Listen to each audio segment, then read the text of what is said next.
Hey, Social Security Nation. Breaking news that you need to hear right now: the Social Security Administration has just announced a major financial relief package that could put up to $3,280 in your pocket as early as tomorrow. Are you on SSI or SSDI? Then this urgent update is specifically for you. Don't click away, this could be the financial boost you've been waiting for. If you're new to the channel, make sure you hit that subscribe button and notification bell right now so you don't miss any critical updates about your benefits. Our community helps thousands of recipients just like you stay informed about their rights and payments. Let me be absolutely clear, this is not a drill or a rumor. The SSA has officially confirmed that, starting May 20th, eligible SSI and SSDI recipients will begin receiving direct deposits or mailed notices regarding the combined $1,880 and $1,400 stimulus payments. This unprecedented relief package comes after months of advocacy and recognition of the severe financial hardships faced by disability and supplemental income recipients during recent economic challenges. You might be wondering, why is this happening now? The answer lies in the growing recognition that inflation has disproportionately affected those on fixed incomes. While the regular cost of living adjustments have provided some relief, they simply haven't kept pace with the real-world increases in housing, food, and healthcare costs that beneficiaries face daily.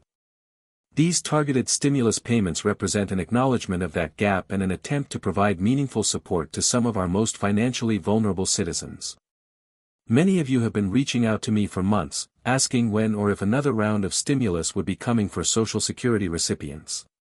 Well, the wait is finally over. But there's something critically important you need to understand: this is specifically for SSI and SSDI recipients only. Other Social Security beneficiaries, including those on regular retirement benefits, are not included in this particular payment program. So, if you're receiving disability benefits or supplemental security income, this announcement directly affects your financial situation. Now, let's break down exactly what you can expect. The payment consists of two parts: a $1,880 payment that addresses retroactive cost adjustments that were previously miscalculated, and a separate $1,400 stimulus payment designed to offset ongoing inflation impacts. Combined, that's up to $3,280 that could be hitting your account or mailbox beginning tomorrow.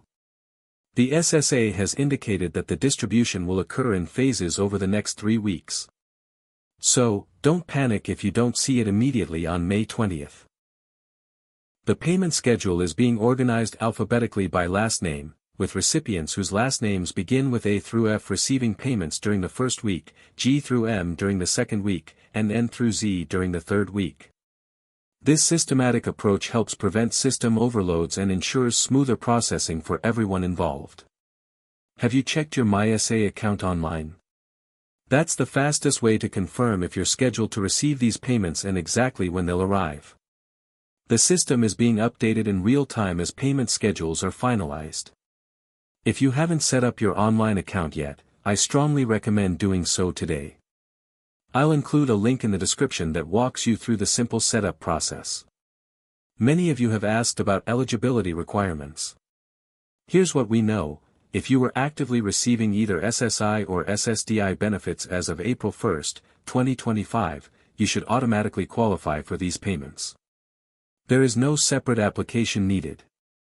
I repeat, you do not need to apply separately or call the SSA to request these funds. The payments will be distributed automatically using the same method you normally receive your monthly benefits. But what if you started receiving benefits after April 1st?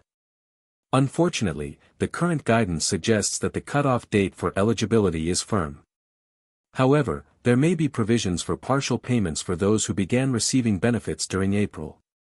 The details on this are still developing, and I promise to update you as soon as more information becomes available. Have you been worried about how these payments might affect other benefits you receive? That's been a major concern in our community. The good news is that these stimulus funds will not count as income for determining eligibility for other federal benefit programs. This means receiving these payments will not reduce your SNAP benefits, housing assistance, Medicaid, or other essential support programs. The payments are being classified as disaster relief payments, similar to how previous stimulus payments were handled. Now, I've been seeing some concerning reports of scammers already trying to take advantage of this announcement. Please remember that the SSA will never call, email, or text you asking for personal information to process these payments. They already have all the information they need. If anyone contacts you claiming to be from the SSA and asks for your social security number, banking information, or any payment to release your stimulus funds, that is absolutely a scam. Hang up immediately and report it to the Office of the Inspector General. What should you do right now while waiting for your payment? First, make sure your direct deposit information is current in the SSA system.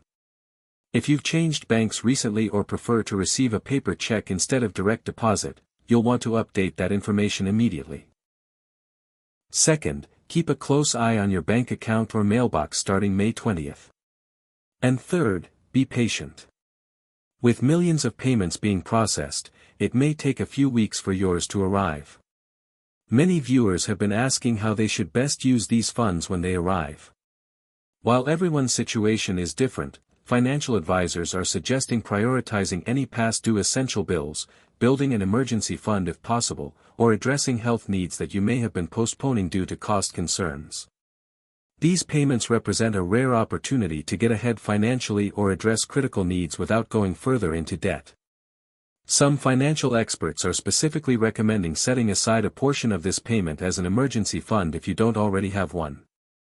Even saving $500 can provide significant peace of mind and prevent future financial emergencies from spiraling into major crisis. Others suggest catching up on prescription medications or scheduling medical appointments you may have been delaying due to cost concerns.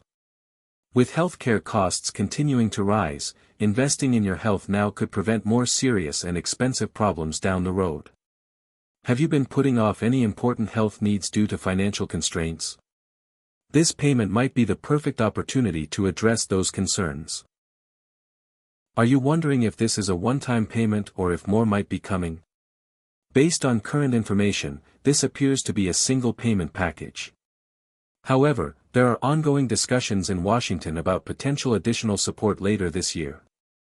As always, I'll keep you updated on any developments that could affect your benefits. I've also been receiving a lot of questions about how these payments will be handled for recipients who have representative payees. According to the latest information from the SSA, these payments will follow the same protocols as your regular monthly benefits.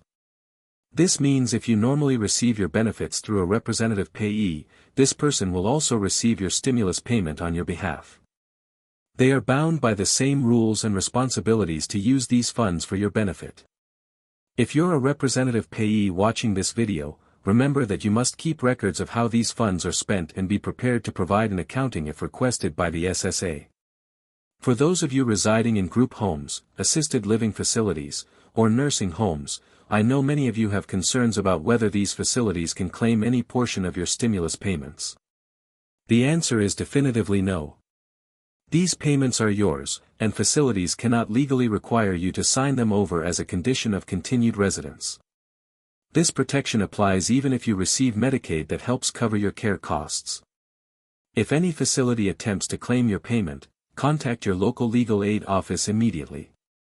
Some of you might be concerned about potential overpayments. The SSA has stated that these stimulus payments will not be subject to the same overpayment reviews as regular benefits. This means that even if you are currently dealing with an overpayment situation on your regular benefits, you should still receive the full stimulus amount. However, it's always wise to check your MySA account for any specific notices related to your individual situation. What about taxation? Will you owe taxes on these payments when filing next year? The current guidance indicates that, like previous stimulus payments, these funds will not be considered taxable income at the federal level. However, state tax rules can vary, so you may want to consult with a tax professional about your specific situation. Some states have already announced that they will follow the federal government's lead and exempt these payments from state income tax, while others have not yet clarified their position. I'm tracking these state-by-state decisions closely and will provide a comprehensive update in a future video once more information becomes available. This is especially important for those of you living in states with income taxes who may need to plan accordingly. We've covered a lot of ground today, but I want to make sure you don't miss anything important about these payments. To recap, payments of up to $3,280, combining the $1,880 retroactive adjustment and $1,400 stimulus, will begin distributing tomorrow, May 20th. They're only for SSI and SSDI recipients who are receiving benefits as of April 1st. The payments will come the same way you receive your regular benefits. They won't affect other federal benefits you receive, and you don't need to do anything special to get them. If you found this information helpful, please take a moment to like this video and subscribe to our channel. We work hard to bring you the most accurate and timely information about Social Security benefits, and your support helps us reach more people who need this critical information. Also, drop a comment below letting me know if you've received any official notification about these payments yet. Your experiences help our whole community stay informed. I'm also planning a follow-up video next week where I'll answer the most common questions about these payments based on your comments and the latest information from the SSA. So, make sure to leave your questions below, and I'll do my best to address them in that comprehensive Q&A session. Are you concerned about any specific aspect of these payments? Let me know, and I'll research it thoroughly for you. For those of you who are new to our community, I publish new content every Tuesday and Thursday focusing on Social Security benefits, Medicare, financial planning for beneficiaries, and navigating the sometimes complicated world of government assistance programs. We've built a supportive community here where thousands of benefit recipients share their experiences and help each other through challenges. Wouldn't you like to be part of that journey? Hit that subscribe button now to join us. Until next time, Stimulus Benefits reminding you to stay informed, stay vigilant, and know your rights as a Social Security beneficiary. Take care of yourselves, and I'll see you in the next update.